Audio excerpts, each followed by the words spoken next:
Welcome to top Telugu TV. So రీసెంట్గా true lover అనే movie బాగా మనందరికీ వినిపిస్తుంది. వెలంటైన్ డేకి ముందు 10 ఫిబ్రవరికి మూవీని రిలీజ్ చేశారు. ప్రభురామ్ గారి దర్శకత్వంలో వచ్చినటువంటి ఈ చిత్రం మణికందన్ గారు హీరోగా అండ్ గౌరీ ప్రియ గారు హీరోయిన్గా నటించారు. సో ఈ సినిమాకి సంబంధించి చాలా మంది లవర్స్ కొందరు పాజిటివ్గా చెప్తున్నారు, కొందరు నెగిటివ్గా చెప్తున్నారు. మరి ప్రస్తుతం ఈ మూవీ రివ్యూ గురించి డిస్కస్ చేయడానికి మనతో పాటు శ్రావణి ఉంది. So hi Sravani. Hello, hi Juni. ఎలా ఉన్నావు? వెరీ గుడ్, సూపర్ గా కనిపిస్తున్నావు కూడా. Thank you. సో చెప్పు, ట్రూ లవర్ మూవీ అయితే బయటకు వచ్చింది. చాలా మంది రివ్యూస్ మనం చూసాము, రకరకాలుగా చెప్తున్నారు. కొందరు బోరింగ్ వేస్ట్ అంటున్నారు, కొందరు సూపర్ చాలా బాగుంది, బేబీని మించిపోయిన సినిమా అని చెప్తున్నారు. సో నీ అభిప్రాయంలో ట్రూ లవర్ గురించి? నథింగ్ అబ్బా, సింపుల్గా చెప్పాలంటే బేబీ మూవీలో జనరల్గా ఈ ప్రొడ్యూసర్ అనే డైరెక్షన్ ఎలా ఉంది అని అంటే ఎవ్రీ టైం ఒక అమ్మాయిని బ్లేమ్ చేసి అమ్మాయి మోసం చేస్తుంది, అబ్బాయి సూపర్గా ఉన్నాడు అనే లైన్లోనే ఉంది. At the same time baby also అదే జరిగింది. ఇప్పుడు కూడా సేమ్ మూవీ ఇది కూడా కొంచెం అంటే అమ్మాయి ఒక పొజిటివ్నెస్ అంటే అమ్మాయి ఒక లైన్లో తన ఒక జాబ్ వేలో వెళ్తూ ఉన్నప్పుడు అబ్బాయి బేకారుగా తిరుగుతూ ఉండి ఆ పాజిటివ్నెస్ అనేది చూపించడం, తన ఫ్రెండ్స్తోనో చిట్ చాట్గా అట్లా బయటికి వెళ్తూ ఉంటే ఒక రకమైన అనుమానం చూపించడం. అంటే as usual regular very routine కామన్గా లైఫ్లో లవ్ అనే నేమ్ వస్తే అనుమానం అనేది కామన్గా ఎలా వస్తుందో ద సేమ్ వే ఇక్కడ చూపించారు. నథింగ్ ఎల్స్ టూ గుడ్ అని చెప్పడానికి అయితే లేదు, కానీ at the same time ya of course వాళ్ళు చూపించిన దానిలో ఏంటి అంటే ఎంతసేపు అమ్మాయి మీద అనుమానంతో ప్రేమ, love, romance, of course extra అదనేది చాలా వెరీ కామన్గానే ఉంది. నథింగ్ సూపర్ అని అయితే చెప్పడానికి లేదు. అయితే మనందరికీ తెలిసిన ఒక నార్మల్ విషయం ఏంటి అంటే ట్రూ లవ్ ఉంటే అనుమానం ఉంటుంది, అనుమానిస్తున్నారంటే ప్రేమిస్తున్నారని చాలా మంది చెప్తారు కదా. మరి సినిమా కూడా అదే రకంగా తీసారేమో. ట్రూ లవ్, అనుమానం యాక్చువల్గా జనరల్గా చెప్పాలంటే అది కొటేషన్స్ వరకు బాగుంటుంది అబ్బా. అనుమానం లేకుంటే ట్రూ లవ్ కాబట్టి అనుమానం వచ్చింది, పొసివ్నెస్ అంటారు. బట్ నా దృష్టిలో అయితే ట్రూ లవ్ చేసిన వాళ్ళు ఏం చేస్తున్నారు, ఎందుకు చేస్తున్నారు అని చెప్పేసి దాన్ని ఈజీగా తీసుకోవచ్చు. అంటే మాట్లాడితే క్లియర్ అయిపోతుంది. బట్ అక్కడ ఎంతసేపు ఒక అనుమానం, అసలు అనుమానం ఎందుకు రావాలి అంటే అమ్మాయి మీద లవ్ చేస్తే అనుమానం ఎందుకు రావాలి? నువ్వు లవ్ చేసిన అంటే నీ లవ్ మీద అనుమానం కదా ఇది. నువ్వు లవ్ చేస్తున్నానేమో అన్న భయం కావచ్చు కదా. No, it's not the way. నాకు తెలిసినంత వరకు అయితే నువ్వు చెప్పిన దాని ప్రకారంగా, ఆ సినిమా చూసిన దాని ప్రకారంగా, ఎస్పెషల్లీ బయట చూస్తున్న వాళ్ళలో అయితే లవ్ చేస్తే అనుమానం వస్తుంది, అనుమానం ఉంది కాబట్టి పాజిటివ్నెస్గా ఉన్నాను, నాకు ఆ అమ్మాయి 100% ఇష్టం అని అంటున్నారు. 100% ఇష్టం అంటుంటే 100% హేట్ చేస్తున్నారు. ఈవెన్ దీని సినిమాలో కూడా ఇది ఎలా ఉందో చెప్పిన, ఈ మూవీ స్టార్టింగ్ ఒక 15 మినిట్స్ ఒక స్టోరీ నడిచింది, ఆ స్టోరీని తిప్పి పెట్టాడు. ఆ నెక్స్ట్ వచ్చేసరికి 5 మినిట్స్ మ్యాగీ ఎలా అయితే ఇన్స్టెంట్గా రెడీ అయిపోతుందో అలాగే సక్సెస్ని 5 మినిట్స్ ఇన్స్టెంట్గా చూపించేశారు. నాకైతే అదే అనిపించింది సినిమా ఓవరాల్గా చూస్తే. ఓవరాల్గా ఒక వర్డ్లో చెప్పాలంటే ఏం చెప్తావు? ఇన్స్టెంట్ మ్యాగీ లాగా ఇన్స్టెంట్ సక్సెస్ని చూపించేశాడు అనిపించింది. కానీ లవ్ కంటే కూడా the well and good step అనేది సక్సెస్. లవ్ని ఒక 2.5 గంటలు చూపిస్తే 10 మినిట్స్లో ఒక సక్సెస్ని ఇన్స్టెంట్ మ్యాగీ లాగా చూపించాడు. అంటే ఐ డోంట్ థింక్ సో అంత ఈజీ అని నేను అనుకోలేదు. ఆఫ్ కోర్స్ మూవీలాగా చూడాలి కాబట్టి వాట్ ద వే ఆఫ్ వాళ్ళు పెట్టిన దాని ప్రకారంగా చూస్తే సక్సెస్ అంత ఈజీ కాదని నాకు అనిపించింది. So Manikandan and Gauri Priya acting గురించి చెప్తావా? They are very good. Manikandan సూపర్గా చేశాడు. ఆవారా గెటప్లో ఆ తిరగడం అదంతా కూడా బాగుంది. అండ్ ఎస్పెషల్లీ వాళ్ళ మధ్య ఉన్న రొమాన్స్, ఆ కెమిస్ట్రీ దట్ సూపర్ అనిపించింది.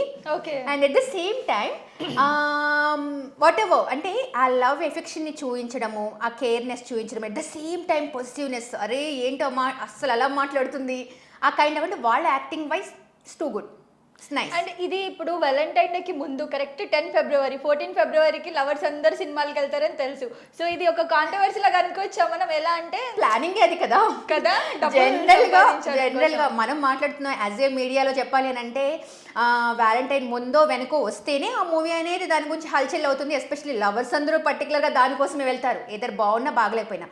కానీ థింగ్ వచ్చేసి ఇక్కడ బాగా నచ్చేది ఎవరికి అంటే లవ్లో ఉన్న వాళ్ళకి, బ్రేకప్ అయిన వాళ్ళకి సూపర్గా నచ్చేస్తుందబ్బా. ఎందుకంటే అక్కడ హీరోని వాళ్ళ పాత్రలో పెట్టేసుకుంటారు. ఇలా నాకు జరిగింది, ఎస్ ఇదే జరిగింది, ఇలానే చేశాడు, ఇవే జరుగుతాయి. అండ్ ఇంకోటి ఏంటి అంటే అక్కడ బాగా చెప్పిన దాంట్లో అబ్బాయి ఎంత టార్చర్ పెడుతున్నా ఆ అమ్మాయి మాత్రం భరించేస్తూ ఉంటుంది కదా. ఇవాళ రేపు అలాంటి వాళ్ళు ఉన్నారా? ఉండొచ్చేమో, చెప్పలేము. బట్ అంత అవసరమా అనిపించింది. ఇంకొకటి మెయిన్గా హీరోయిన్కి సంబంధించి హీరోయిన్ క్యారెక్టర్ ప్రియాకి సంబంధించి వచ్చిన ఒక కామెంట్ ఏంటి అంటే చాలా మంది ఏమన్నారు, అంత టార్చర్ చేస్తున్నా భరిస్తున్నట్టే చూపించారు అమ్మాయిని, అసలు ఎందుకు భరించింది, అది పెద్ద క్వశ్చన్ మార్క్. నేను అదే అంటున్నా, అసలు ఎందుకు భరించాలి అంటున్నాను. ఈవెన్ రియల్ లైఫ్ లో కూడా చాలా మంది అమ్మాయిలు మాట్లాడితే తెగ భరించేస్తున్నారు కదా, అంత అవసరం లేదేమో. భరించకుండా ఉంటేనే అమ్మో వదిలేస్తుందేమన్న భయం వాళ్ళలో ఉంటుందేమో. ఏమంటారు? నువ్వు ఎలా అంటే అలా. సో ఇప్పుడు ఈ సినిమా పక్కన పెడితే ఇప్పుడు వ్యాలంటైన్స్ డే రాబోతుంది కదా, సో లవ్ పైన నీ అభిప్రాయం? ఇప్పుడు అసలు ఈ రోజుల్లో నిజంగా ట్రూ లవ్ ఉందా? బాయ్స్ అసలు ఎక్కువ చీట్ చేస్తున్నారా, గర్ల్స్? ఎవరు కరెక్ట్ గా ఉన్నారు, ఎవరు కరెక్ట్ గా లేరు? మూవీస్ ప్రకారం అయితే అమ్మాయిలే చీట్ చేస్తున్నారని చూస్తున్నారు అబ్బా. ప్రతి ఒక్కళ్ళు డైరెక్టర్లు అయితే మాట్లాడితే అమ్మాయిలే చీటర్ గేమ్ అని పెట్టేస్తున్నారు. Especially R15, baby, even Arjun రెడ్డిలో కూడా కొంచెం అమ్మాయిని అలానే చూపించారు. End of the day okay fine then, but అలా చూస్తే ఒక లైన్ మాత్రం అమ్మాయే చీట్ చేస్తుంది అన్నది. కానీ ఒరిజినల్గా చూస్తే ఇద్దరు ఈక్వలే, ఎవరు ఏం తగ్గేదిలే. అసలు ఆ లెవెల్లో ఉన్నారు. అమ్మాయిలు ఒక లెవెల్లో చీట్ చేస్తే అబ్బాయిలు ఇంకొక లెవెల్లో చీట్ చేస్తున్నారు. So both are equal. So love గురించి చెప్పు, అసలు ఈ జనరేషన్ లో లవ్ అనేది ఉందా లేదా? ట్రూ లవ్, ట్రూ లవ్ ఎన్ని నాకు పెద్దగా తెలియదు కానీ, బట్ ట్రూ లవ్ ఉందా లేదా, ట్రూ లవర్ ఉన్నాడా లేడా? ట్రూ లవర్స్ ఉండొచ్చు. ఎందుకంటే పెళ్ళైన వాళ్ళందరూ ఒక తీరుగా ఒక దగ్గర వరకు జర్నీ చేస్తూ ఉన్నారు. వాళ్ళ దగ్గర లవ్ అంటే వాళ్ళ మధ్య లేదు. వాళ్ళు కూడా ఏదోలే కదా. అఫ్ కోర్స్ పెళ్ళి అయ్యిద్ది, పెళ్లి చేసుకుంటారు, ఇంట్లో అమ్మాయి ఉంటుంది. అరే బయట అందరికి మూతి కొడుతుంది. ఇంట్లో ఉన్న పులిహోర అనేది పులిహోర లాగా ఉంటే బయట ఉన్న బిర్యానీ ఆటోమేటిక్ గా బిర్యానీ లాగే కనిపిస్తుంది కదా. అదంతవరకు కరెక్ట్, మోసం చేసినట్టే కదా. మోసం చేయటం అంటే ఇక్కడ అమ్మాయిలు అబ్బాయిలు అలానే ఉన్నారు. ఇప్పుడు అమ్మాయిలు కూడా నేను తక్కువ అనను, అలాగని చెప్పేసి అబ్బాయిలు కూడా సూపర్గా అమ్మో వాళ్ళు విభత్సం అని చెప్పను. కానీ ఇద్దరు ఈక్వల్గా అయితే మెయింటైన్ చేస్తున్నారు. ఇవాళ రేపు నేను అమ్మాయిల సైడ్ ఉంటాను, అబ్బాయిలే తప్పు అనడానికైతే ఛాన్స్ ఏమీ లేదు. కానీ at the same time true lovers ఉన్నారు బా. ట్రూ లవర్స్ నిజంగా లవ్ చేసే వాళ్ళు ఎంత చేస్తున్నా ఏం చేస్తున్నా భరించేస్తారు, ఇష్టంగా తీసుకుంటారు, తప్పుని క్షమించేస్తారు, ఖచ్చితంగా మళ్ళీ ఆ రిపీట్ చేయకుండా ఉండాలి అని ఆశిస్తారు నాకు తెలిసినంత వరకు అయితే. So that's really. లవ్ గురించి మాట్లాడుతున్నావు కాబట్టి నాది ఒక చిన్న పర్సనల్ క్వశ్చన్ ఏంటి అంటే, ఒక మనిషి తప్పు చేస్తే వాళ్ళని చేంజ్ చేసుకొని మనం వాళ్ళతో ఉండాలా లేదా విడిపోవడమే బెటరా? దీనికి కూడా ఒక లైన్ ఉంటుంది. ఇప్పుడు నేను అంటున్నాను భరించాలా వద్దా అంటే, ఒక లెవెల్ వరకు భరించవచ్చు లవ్ని. తను తప్పు చేస్తే ఓకే, తప్పు మనవాడే కదా పాపం చేశాడు, ఎక్స్క్యూజ్ చేద్దాం, ఒక లెవెల్ వరకు చూస్తాం, వెయిట్ చేస్తాం. బట్ ఎంతవరకు వెయిట్ చేస్తావు? You have such your good life right. నీ లైఫ్ గురించి నువ్వు ఆలోచించుకోవాలి అనుకున్నప్పుడు ఒక సర్టన్ లైన్ వరకే ఆలోచించాలి. ఆ తర్వాత as usual it's end of card, again will go. మనం వెళ్ళిపోతాం. అంతేకాని దానికోసమే వెయిట్ చేస్తే మాత్రం బేకార్. నేను చెప్పడం బేకార్. Yes of course. సో నీ గురించి చెప్పు, నీ love.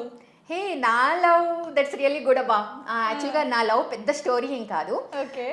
Actually I was in TV9, I'm the designer. Basically డిజైనర్గా ఉన్నప్పుడు ఒక చిన్న వర్క్ గురించి అని చెప్పి కన్వర్జేషన్, థర్డ్ పర్సన్ మా husband number, Jaganmohan Reddy his name, తన నెంబర్ ఇచ్చారు. నేను ఏదో వర్క్ పర్పస్గా ఫోన్ మాట్లాడాను, 1 or 2 times మాట్లాడాను. వన్ ఫైన్ డే అనుకోకుండా అక్కడికి వెళ్ళినప్పుడు పలానా మీరు మాట్లాడిన సార్ వచ్చారు అని అంటే ఎవరు అని నేను ఆలోచించాను. అంతే. జగన్మోహన్ రెడ్డి అండి అని అంటే నాకు ఈవెన్ గుర్తు కూడా లేదు, ఎందుకంటే వర్క్ గురించి 1 or 2 times మాట్లాడాను. అక్కడ కలిసాము. ద ఫస్ట్ సైట్ యాక్చువల్గా తను చాలా ఇష్టపడ్డారు, అది నాకు తెలీదు. ఆఫ్టర్ దేట్ ఒక 1 month కూడా కాదు, 10 to 15 days అనమాట. జనరల్గా మేము కన్వర్జేషన్స్ వర్క్ గురించి జరుగుతూ ఉంది, అప్పుడప్పుడు మాత్రమే నాతో మాట్లాడేవాళ్ళు. హాయ్ హలో వరకే ఉండేది. జనరల్గా అబ్బాయిలు ఏదన్నా ఫ్లర్ట్ చేస్తున్నారని మనకు అనిపించినా నాది ఏంటి అంటే I was really straight forward. So నేను చెప్పేశాను. తనేదో అంటే మీరు మా ఏదన్నా రిలేషన్లో ఉన్నారా, మీరు ఎంగేజ్డా, అది ఇదని తను అడిగినప్పుడు లేదండి అదేం లేదు అంటే, ఓకే మ్యారేజ్ చేసుకుందామా అని డైరెక్ట్గా అడిగిన క్వశ్చన్ తను. నేను సిల్లీగా ఆన్సర్ చెప్పాను అబ్బా. యాక్చువల్గా ఐ డోంట్ నో, ఏదో ఫ్లడ్ చేస్తున్నాడేమో ఫీల్ అయ్యారు మా ఆయన. తను ఏం అయితే డైరెక్ట్గా మా ఇంటికి వెళ్ళిపోయి మా ఫాదర్ సో అండ్ సో అని చెప్పేసి నా అడ్రస్ మొత్తం చెప్పేసి ఆయన ఓకే అంటే నేను చేసుకుంటా అని చెప్పాను. ఓకే. వన్ ఫైన్ డే నిజంగా విత్ ఇన్ 2 daysలో నాకు సండే ఆఫ్, మా ఇంటికి వచ్చేసారు ఆయన మా డాడీతో మాట్లాడడానికి. నాకు చాలా భయం వేసింది నిజం చెప్పాలంటే. ఓన్లీ వన్సే మేము చూసింది, ఫోన్లో 1-2 సార్లు విన్నా. ఆయన ఫేస్ కంటే కూడా వాయిసే నాకు బాగా గుర్తుండే.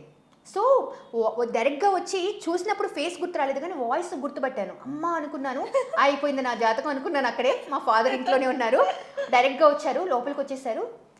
డైరెక్ట్గా వచ్చి మా ఫాదర్తో మీ అమ్మాయిని పెళ్లి చేసుకోవాలి అనుకుంటున్నాను, మీరు ఓకే అంటే అంకుల్ అంటే శ్రావణికి చెప్పాలంటే శ్రావణికి చెప్పలేదు, మీకే చెప్పాలి అనుకుంటున్నాను. తనంటే నాకు ఇష్టం, మీరు ఓకే అంటే మా ఇంటికి వచ్చి మాట్లాడండి. మా మ్యారేజ్ హార్డ్లీ 2 monthsలో నన్ను చూడడం దగ్గర నుంచి మ్యారేజ్ కూడా అయిపోయింది. It's very sweet. అంటే మా డాడీ వాళ్ళు కూడా చాలా ఇష్టపడ్డారు. తను వచ్చి మాట్లాడినందుకు కాదు, తను ఎప్పుడైతే వాళ్ళ పేరెంట్స్ గురించి చెప్పాడో డాడీ వాళ్ళ పేరెంట్స్ వాళ్ళు వెళ్ళి మాట్లాడారనమాట. ఇంకా పెళ్లి చేస్తే వీళ్ళకే చేయాలని మా అమ్మ ఫిక్స్ అయిపోయింది. Okay.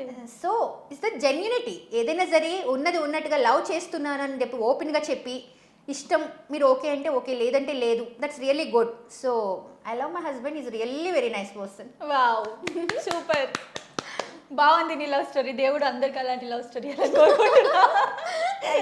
So thank you so much Shravani, అంటే నీ మంచి రివ్యూ మాకు చెప్పావు. సో మళ్ళీ ఇంకొక మంచి రివ్యూతో మీ ముందుకు వస్తా. Yes, thank you. Thank you.